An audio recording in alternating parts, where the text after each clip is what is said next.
For this apocalyptic project, I wanted to talk about and paint a miniature from the board game Zombicide. I figured this was a solid choice for the project, as nothing is more apocalyptic than a zombie, and I'm always looking for an opportunity to hobby. I wanted to do this for the project, as exams for me have been really stressful, almost serving as an apocalypse of their own. And so being able to hobby and paint a miniature for a little bit has allowed me to relax and refocus and regain some of the energy I have to study and take these exams. First thing I want to point out is the miniature I chose. I wanted something that would be lighthearted and interesting to paint. So when I saw the zombie in a hot dog costume in the board game box, I knew this would be the one I chose. Now on to the painting process, beginning with the undercoat. I started with an all-over coat of dark brown. This is because it works well as a shadow for both red and light brown, colors that would be prevalent in this paint scheme. Next are the base coats. These are the layers that serve the purpose of blocking in the general colors.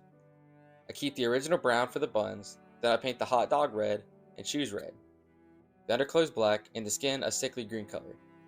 When finished, we can now progress to the part where the project really begins to take shape, highlighting. Highlighting is by far my favorite part of the painting process, as it is when you get to break out the bright colors and add some actual depth and visual interest to the model.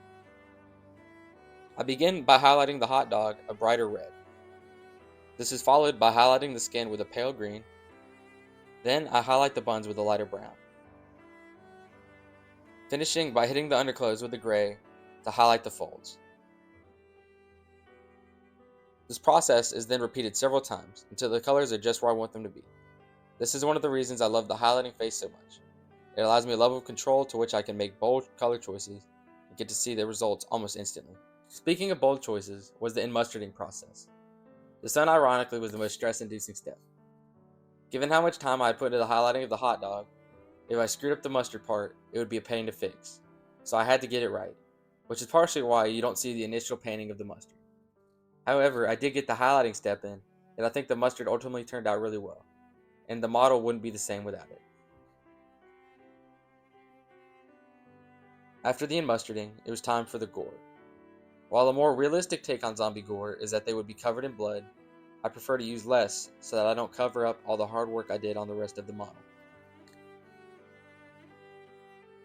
I did try to do a blood splatter effect with a paintbrush by flicking the bristles at the model. It didn't exactly work out like I'd hoped it would, but I think it still turned out well. I did go back and touch up some of the blood splatter with a paintbrush, just to get it where I wanted it to be. After touching up the blood splatter, our zombie was ready. And this is the final product. I didn't record myself doing the base, just because it's really not that interesting. It's just a concrete color with blood splattered on it. But I think it works well and doesn't take away from the model. Overall, I had a ton of fun painting this miniature for my project. It was a great opportunity to take a break from the constant studying and work that seems to have taken over my life for the last couple of weeks. It made me realize just how valuable taking a step back to calm down is in the midst of the end. I hope you enjoyed the video and found it at least somewhat entertaining. Thank you.